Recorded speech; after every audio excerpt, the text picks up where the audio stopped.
Today's video is sponsored by BetterHelp.com, and I've been with them for a long time.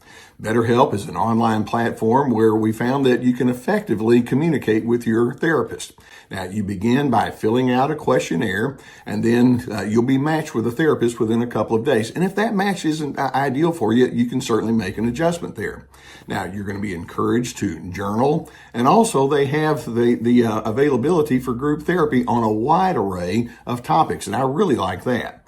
So as the need exists, go ahead and take the necessary steps to get the help that you need. And just know that BetterHelp has a 4.5 rating on Trustpilot, so it indeed is a platform you can trust. There's a link below the video that will take you there.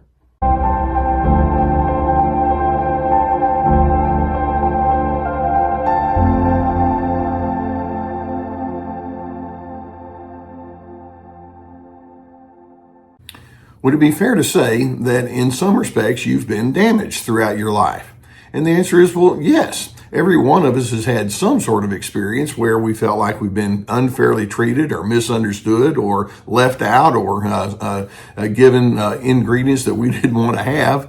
All of us have had some form of damage on the inside. Now, okay, think of yourself as a used car. When you have a brand new car, you drive it off the lot and everything's clean and pristine and it runs perfectly. But over time, kinks and problems and fender benders, etc., come along, and a 10-year-old car is not the same as a brand new car coming off the lot. That's kind of the way each one of us as humans can think of ourselves as. Now, the thing for us to recognize is that not every person is defined by the damaging experiences that they've had. But some of us like to think of ourselves as saying, okay, there have been some things that I have not liked and I felt were unfair, but I'm going to learn from that. These are the intuitive, analytical kind of individuals who can take their negatives and turn it into growth experiences. When you take a look, though, at narcissists, they can be so easily triggered. They don't have steadiness under fire. They can be very emotionally erratic and very volatile. They don't have a lot of calmness to draw upon. They're quite willing to insult rather than looking for good. There's a reason for that. And yet when you examine the narcissist, you'll notice that they have to keep up a false facade of confidence. In other words, being authentic is not their thing. And they can come toward you with the attitude that says, well, I know what I'm talking about, or I need you to conform to me. You're not allowed to call me out. You're not going to be someone who's going to give me more trouble than I want. You're the reason that I have any kind of screwed up experiences. And my thinking is, so, okay, really, you declare yourself as being a gold standard and you declare yourself as being better than me, and then you overlook all of this anger and secrecy and condescension that you have as you interact with others. You mistreat people on a routine kind of basis. So you've got this false facade that says, well, I'm the standard bearer, when in fact, no.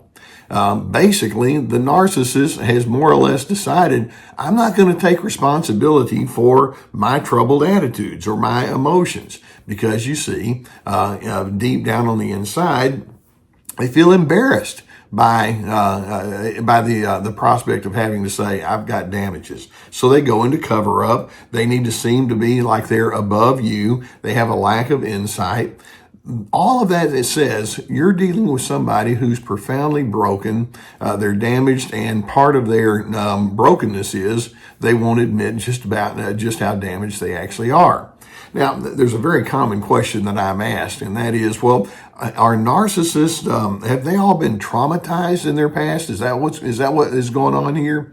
And the answer is, well, sometimes yes, sometimes no. Yes, many times narcissists have been on the receiving end of all sorts of negative input. Sometimes it's of a grand and obvious nature where they've received a lot of harshness and meanness and rejection. They've had a lack of love. They've been exposed to themes of hate and neglect, things of that nature. So, and basically that becomes their language that they've learned. Some of them, though, haven't necessarily had those kind of experiences, but they somehow develop an attitude of entitlement as they go through their childhood and adolescence and then into the adult years.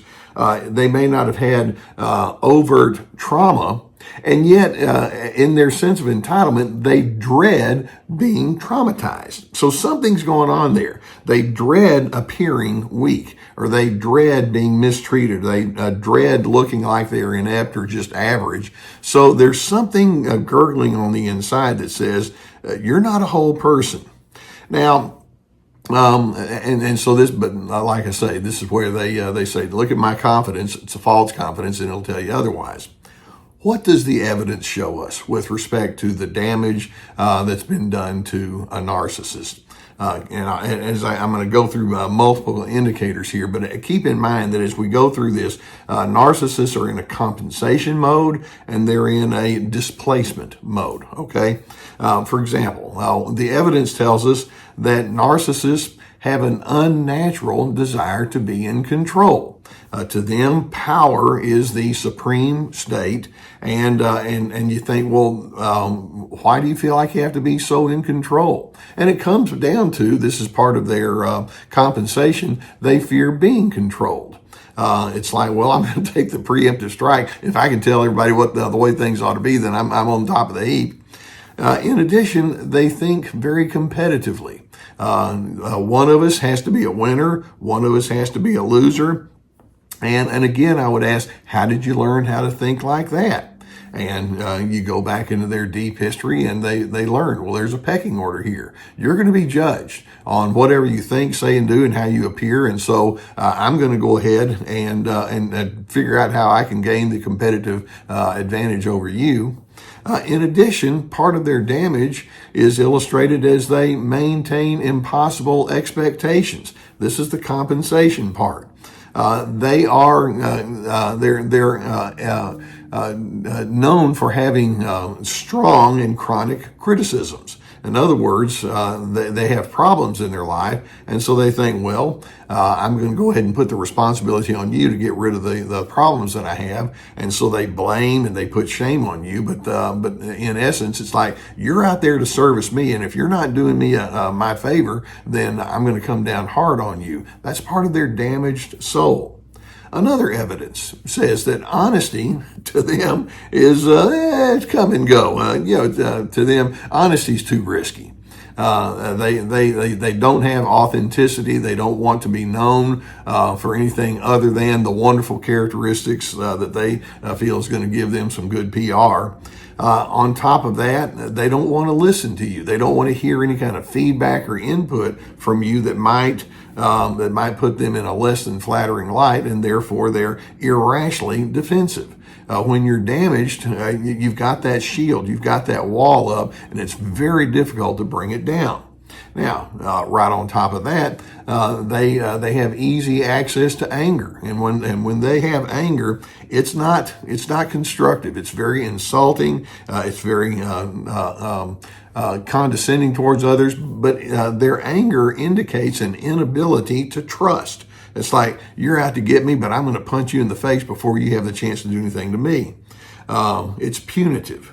Then we can also say that part of the evidence of their damage is that their meanness and how cold-hearted they can be. That's something that's been learned. You don't act that way when you've had good, smooth teaching and experiences. A mean, condescending, hard-hearted, or cold-hearted person is someone who's passing along something that's already been given to them. They have a pervasive lack of regard or concern about other people's needs or feelings. It's all about me because they're in such a self-protective kind of mode, and they can't handle differences. They can't handle diversity. It's like, well, if for me to accept you as different from me requires me to think more of a one equal to another, and that doesn't fit my narrative of superiority. Narcissists have no well-conceived sense of self beyond just finding dominance and power and unnatural influence. Their self-esteem is built upon your acquiescence to them. It's built upon you being beneath them, and that's not the mark of a healthy person. So, here you are, you're in the presence of someone. It can be someone that you're living with. It can be someone in your extended family. It can be someone at work or in organizations Where does this leave you? Now, I know you don't want to be a receptacle. You don't want to be the garbage bin for their damage. That's what they want. I'm hoping you can decide, as I see what's going on in that person, I want to take a different path. I want to learn from my own disappointing circumstances and be the better individual because of that. So there's some key truths that I want us to hold on to. Now, first, let's recognize the narcissists in their damage have given up on goodness. Now, they can act good for a while if they think it's going to get them something in the immediate moment, but that's it. Down at the core, goodness becomes secondary to the search for power and dominance. I'm hoping you, however, can focus on that which is good. I'm hoping you can think, well, I want people, when they come into my presence, I want them to know that they're loved and accepted, and there can be affirmation. I want to find out what's right in other individuals. Doesn't mean that you don't have principles and standards and boundaries. You can do that too. In addition, contrary to the narcissist, I'm hoping you can embrace responsibility. In their damaged state, narcissists don't want to take responsibility. They want to push it on other individuals. Let's you and me have a sense of reliability, not out of a sense of duty, but because it's part of your understanding of meaning and purpose. I'm hoping also that you can take time to reflect daily on how you want to manage that day's challenges. If you have some people or circumstances in front of you each day, pre-plan your thoughts about who you're going to be. If I'm going to be around a certain group of difficult people between 1 o'clock and 3 o'clock, earlier in the day, I'm thinking, okay, between 1 o'clock and 3 o'clock, how do I want to manage myself? And think things through in advance. Consider yourself a work in progress. You're never a finished product, but you're on a journey towards wholeness. Now, narcissists, they can only think, I'm going to displace my wounded attitudes onto you, and I'll destroy you before I'm going to be destroyed. Here on Team Healthy, I'm hoping you can think, I'm going to consider my options every day, and I'm going to ask myself, how can I translate my life experiences into a willingness to become a beacon for decency? That's what we do here on Team Healthy. I hope you join me on that. Now, if you haven't already hit that subscribe button, I would encourage you to do so. I consider it a privilege when you allow me to be on your path with you. Now, you know that I'm a huge proponent of psychotherapy. We've been sponsored for years by the folks at BetterHelp.com. There's a link below the video that will take you to their link. It's an online service if that's what you would prefer, and it's effective. You can go through and answer some questions, and then I would hope that you would be able to be linked with somebody that can understand you and know you and help you sift this out. I've had plenty of good feedback from folks that have had that very experience. Seek out the therapy as the need is there. Now, in addition, I would invite you to go to my website. I have lots of materials on there, lots of resources. Primary in my website, I have courses. We have 4 of them that they're guides through different kind of topics. Each one has at least 25 teaching videos along with handouts and questions. You can work it on your own pace. We have anger games about managing their anger correctly. We have This Is Me about establishing your boundaries. Free to be finding yourself despite their control efforts over you. Ready, Set, Connect about having healthy connections. On top of that, I have webinars, which are 90-minute PowerPoint presentations, along with my articles, like hundreds of them, and my books. So we have lots of resources. I have a whole deep history of doing seminars and workshops and writing, so take advantage of that. Narcissists are indeed damaged, and they're defined by their damage. You can have some damaging experiences, but I'm hoping you're going to be defined by your commitment towards goodness and reliability and responsibility, and therein lies the difference.